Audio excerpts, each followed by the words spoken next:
नमस्कार, जय श्री कृष्ण। आज एक अलग टॉपिक के ऊपर हम चर्चा करते हैं। ये टॉपिक थोड़ा डिफरेंट है, तो आप इस टॉपिक को थोड़ा समझें। जितने भी संत महात्मा जो भी हुए हैं, जो भी दिव्य पुरुष हुए हैं, जो चमत्कारी थे या जिनके अंदर सातों चक्र जागृत हो गए थे और जिन्होंने प्रत्यक्ष बहुत सारा चमत्कार उन्होंने बताया, जो भी ये जो संत महात्मा थे उनका जो इनका पीरियड था, वो पीरियड 1901 से लेके 1980 1990 तक का समय था। 1901 से लेके 1980 1990 तक का समय था। इसके अंदर जो भी संत महात्मा हुए, उन्होंने जैसे एक परमहंस योगानंद जी 1992 में 1952 में लॉस एंजलिस में उन्होंने उनकी डेथ हुई। उन्होंने अपना स्व डेथ लिया, समाधि जैसा डेथ लिया। उसके बाद नीम करोड़ी बाबा है, उनका 1973 में उनका मृत्यु हुआ, 1973। उसके बाद दूसरे जो देवरवा बाबा है, उनका डेथ जो लिखा हुआ दिखाई देता है, 1990 में उनका डेथ हुआ। और गायत्री परिवार के संस्थापक श्री राम शर्मा, उनका डेथ 1990 उनका भी दिखाई देता है। जो भी सिद्ध पुरुष थे, जो भी दिव्य पुरुष थे, उनका जो डेथ का पीरियड है, या तो 1900 से पहले उनकी मृत्यु हो गई या वो चले गए दुनिया से। और जैसे हेड़ा खान बाबा है, 1984 या 1987 के दौरान उनकी भी डेथ हुई। तो जो भी दिव्य पुरुष थे, उनकी जो डेथ है वो 1990 के पहले हो चुकी, 1990 तक वो मर चुके। तो जो 1990 के दौरान या 1901 से लेकर उसके बाद में आप देखेंगे कि कोई भी आपको दिव्य पुरुष या जीवित जो संत महात्मा वो आपको नहीं दिखेंगे कि जो ऐसे संत महात्मा के दर्शन आपको मिले कि ये संत महात्मा है और ये चमत्कारी है। इस तरह से 1990 के बाद में आपको ऐसा नहीं दिखेगा। इसमें क्या होता है कि जो 1990 के बाद का जो समय है, 1990 के बाद का समय, उस टाइम के बाद जो उसके बाद के पीरियड में जो जितना हमारा जानकारी बोलता है, 1990 के बाद 1991 या 92 के आसपास सैटेलाइट टीवी की खोज हुई। सैटेलाइट टीवी यानी जो डिश टीवी और ये सब सैटेलाइट के द्वारा जो सैटेलाइट टीवी का जो फंक्शन होता है या जो उसको चलाया जाता है, तो इस तरह से होता है कि एक सैटेलाइट होता है, सैटेलाइट को उधर से सिग्नल आता है और उसके बाद वहाँ से फिर आपके टीवी में एक सिग्नल आता है और सब जगह पे उसके कार्यक्रम। ये 1991-92 के बाद ही हुआ।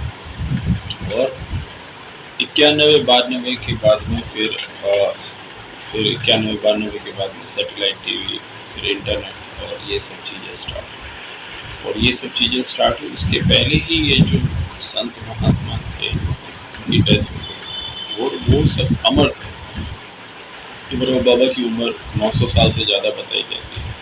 दूसरे कितने संत हैं कि उनकी उम्र 100 साल है। और दिव्य पुरुष मतलब एक जगह से दूसरी जगह उनको ससुर जाने की शक्तियाँ मिलती। नीम करोड़ी बाबा के बारे में भी बोला है कि वो एक जगह से दूसरी जगह चले जाते थे, एक क्षण में चले जाते। हेड़ा खान बाबा के बारे में बोला जाता है कि उसी समय वो उत्तराखंड में थे, उसी समय वो रशिया में दिखाई देते थे, उसी समय वो अमेरिका में दिखाई देते थे, उसी समय वो हरिद्वार में दिखाई देते थे। तो ये जो संत महात्मा जो थे, उनको ये जो सैटेलाइट चलता है और ये जो सैटेलाइट और ये जो इंटरनेट वगैरह चलता है, इसके अंदर जैसे आप बैठे हैं तो आपको सैटेलाइट के द्वारा आपके टीवी के अंदर पिक्चर आता है। जो आप इंटरनेट यूज़ करते हैं तो इंटरनेट की वेव्स आपके मोबाइल में वाईफाई आता है, उसमें उसकी तरंग आपके मोबाइल के अंदर आती है। तो ये जो तरंग होती है, जो वेव्स होती है, उससे एक डिस्टर्बेंस क्रिएट होता है।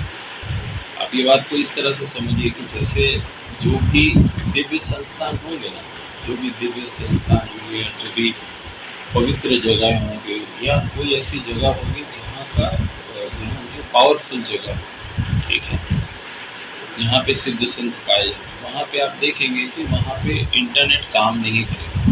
मैं फिर से रिपीट करता हूँ, वहाँ पे इंटरनेट काम नहीं करेगा। वहाँ पे जो तरंग बेस जो काम होता है, जैसे सैटेलाइट के थ्रू सिग्नल आता है, टीवी देखी जाती है, वो सब इंटरनेट में सब काम नहीं करेगा। क्यों? क्योंकि बोलिए तो सिग्नल वीक होता है। क्योंकि जो हम जब कोई चीज़ के अंदर कुंडली जागृत या कोई भी चीज़ में काम करते हैं, तो हम क्या करते हैं, आपका बॉडी के किसी वायर से कनेक्ट होता है, आपके हाथ में कोई वायर लगा दिया जाता है और उससे आप कोई दूसरी जगह पे आप ऊर्जा मिलती है, ऐसा नहीं। आपके बॉडी में जो 7 चक्र होते हैं जो प्रकृति से जुड़े हुए हैं, वो सातों चक्रों के ऊपर आप ब्रह्मांड के बाहर जो एक कॉस्मिक एनर्जी होती है, उससे आप अपने चक्रों को कनेक्ट करते हैं। चक्रों को कनेक्ट करते हैं, वो मूलाधार चक्र से सहस्त्रार चक्र से जो सोचने की आपकी जो शक्ति है, वो उधर से ऊर्जा को कनेक्ट करती है, आप उसमें से ऊर्जा को कनेक्ट करते हैं, और ब्रह्मांडीय ऊर्जा जो आपके बॉडी के अंदर एक चेतनता पैदा करती है, 5 तत्वों की चेतनता पैदा करती है, उससे आप कनेक्ट करते हैं। वही चीज़ के अंदर जब आप ध्यान करते हैं, जब मेडिटेशन करते हैं, चक्र जागृति की दिशा में आगे बढ़ते हैं, तब आप देखिए कि अगर आपको कोई बहुत ज़्यादा हाई डेसिबल का किसी ने म्यूज़िक लगा दिया या किसी ने बहुत ज़्यादा शोर लगा दिया गाड़ियों में, आप ध्यान नहीं कर सकते।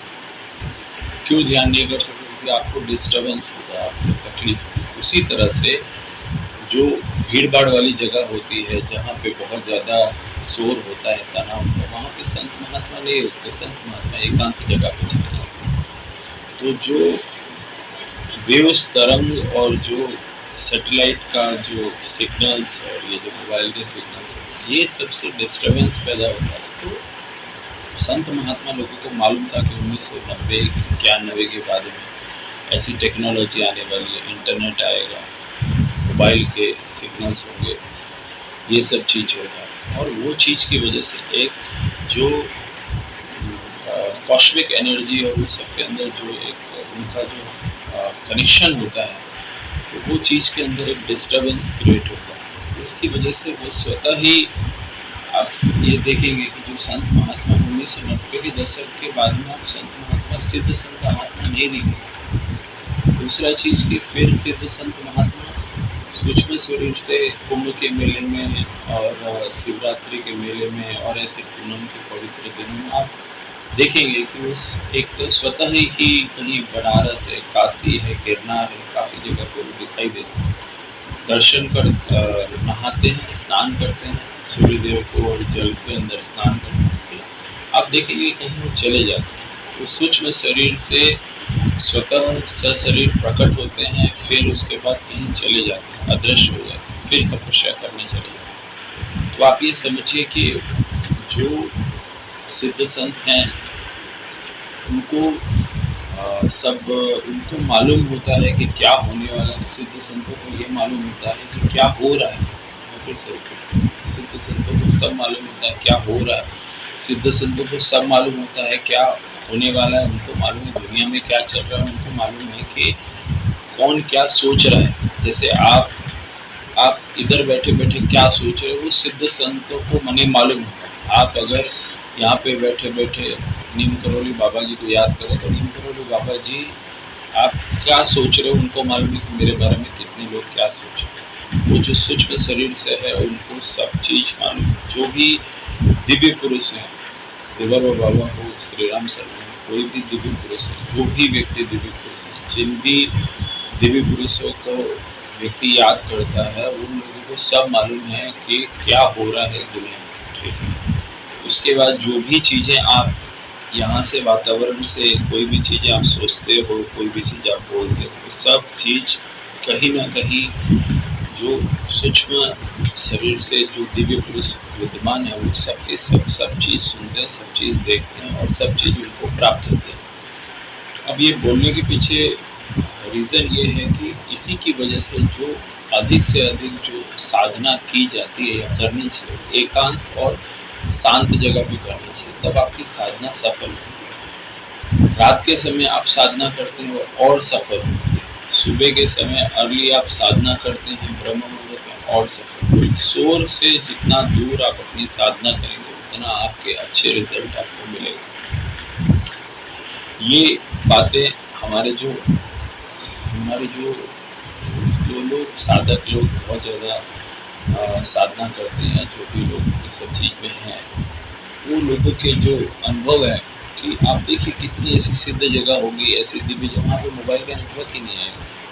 और मोबाइल का नेटवर्क नहीं आएगा, ये क्या इत्तेफाक है कि मोबाइल का नेटवर्क ज़रूरत ही नहीं है, मोबाइल का नेटवर्क की ज़रूरत है। जब आप यहाँ से बैठे बैठे, आपने देखा होगा कि आप जब यहाँ पे बैठे बैठे अपने किसी मित्र के बारे में सोचते हैं, आपका मित्र सडन कॉल करता है, तो आपका मानसिक तौर पे तरंगे उस व्यक्ति के दिमाग के तरंगे से हो जाती है। तो मुझे लगा कि मुझे कोई याद कर रहा है, उसका सामने से फोन है। उसी तरह से आप यहाँ से देवी देवता, सूर्य देव और देवी देवता के, वायुदेव और ये सब जितने भी पांचों तत्व हैं उनको आप याद करते हो, उनको कनेक्ट करते हो। पांचों तत्व सारे देवी देवता वो आपकी बात सुनते हैं, और जैसे ही आप एकदम साइलेंट जगह पे, एकदम शांत जगह पे आप उनको याद करते हो, कनेक्ट करते हो, आपके शरीर से निकलने वाली तरंगे वहाँ पे कनेक्ट हो जाती है, और उसके बाद जो आप उन्हें कहते हो वो सुनते हैं।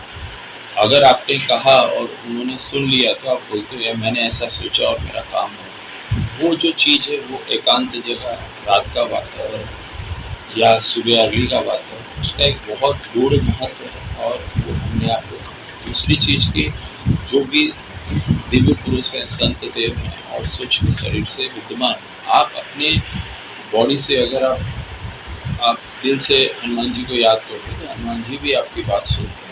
तुलसीदास जी ने हनुमान जी को याद किया, हनुमान जी ने तुलसीदास जी की बात सुनी। आप दिल से अगर अपने पांचों तत्वों को जागृत करते हो, पांचों तत्वों को जागृत करके सूर्य देव को याद करते हो, गायत्री मंत्र पढ़ते हो, गायत्री माँ को याद करते हो, आपकी बातें सुनी जाती हैं, आपकी बातों का असर होता है।